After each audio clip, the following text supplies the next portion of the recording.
Mais vous n'avez pas vu le cinéma qui se passait le 1er mai à Dakar, à la présidence. Je vais vous raconter.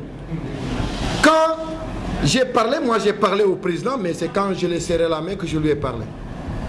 Mais il y a les 4 mousquetaires qui avaient la parole. Et il y a le 5e qui était là-bas, mais que lui, il ne fait pas partie de ceux qui ont sacrifié l'hôtellerie. C'est Sidi Ndiaye qui vient, qui défend les hôteliers. Il dit, Monsieur le Président, faites en sorte que la retraite à 60 ans soit généralisée parce que l'hôtellerie n'a pas 60 ans. C'est une injustice. Mais Moudi Kiro était là, Cheikh Diop était là, Wassessa, ils étaient là. Hein? Akan. L'UNSAS était là, Madame Bassok. Mais le patronat représenté qui a signé le protocole, Racine Sy, était là, c'est le grand ami du président de la République. Il y avait aussi le ministre du Travail qui pilotait les travaux et lui il avait signé. Ken ku nek di waxatu ma amul parole rek naron na ko ne ñi ñoo sacrifié hôtellerie naron na ko wax. Ils étaient là-bas, le président ne pouvait pas parler, il était dans, le président était mal à l'aise. Et le ministre du Travail qui donnait des petits mots pour les réponses du président, curieusement il a sauté l'hôtellerie. Parce que lui il fait partie du scandale. C'est du cinéma. L'hôtellerie et les Chinois. L'hôtellerie et les Chinois, vous allez chez les Chinois là, ils font pire que ce qu'ils font en Chine. Est-ce qu'en Chine ils le font? Ce qu'il y a dans les chantiers des Chinois, mais c'est de l'esclavage déguisé. On est en train de martyriser les travailleurs. Le président doit le faire. Il doit se lever contre ça. Et j'ai parlé des enseignants. Donc aujourd'hui, c'est ce que je disais. Et donc j'ai dit au président, bima koy joxogn dama ko ne nopi na de waye nopetuma dama la koy wax tay 1er mai. Vous savez ce que le ñàkk jariñu signifie? C'est-à-dire que des travailleurs ont signé un protocole d'accord avec la direction générale de Dakar Dem Dikk, avec feu Christian Salvi, pour que tous les 2 ans, il y ait évaluation des travailleurs et il y ait avancement de un échelon jusqu'à 3 échelons.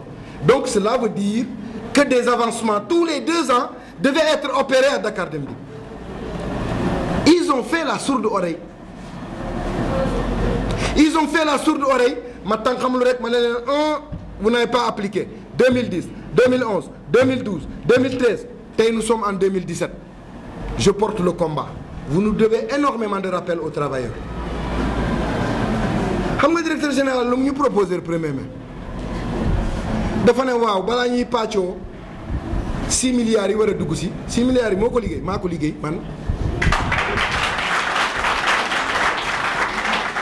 muy naan balaa ngeen di pàccoo xaalis bi bàyyi leen ma ko ma développer entreprise bi mais ma xeex travailleurs yi xeex ba 6 milliards dugg si mënoo jël le 10e des 6 milliards soit 500 millions wala 600 millions nga jox ko travailleurs yi li ngeen leen yoreel yow nga ne bàyyi leen ma ko ma liggéey lu ma wóor ne lépp lu ma wóor ne man lépp ci liggéey Dakar Dem Dikk lay dem.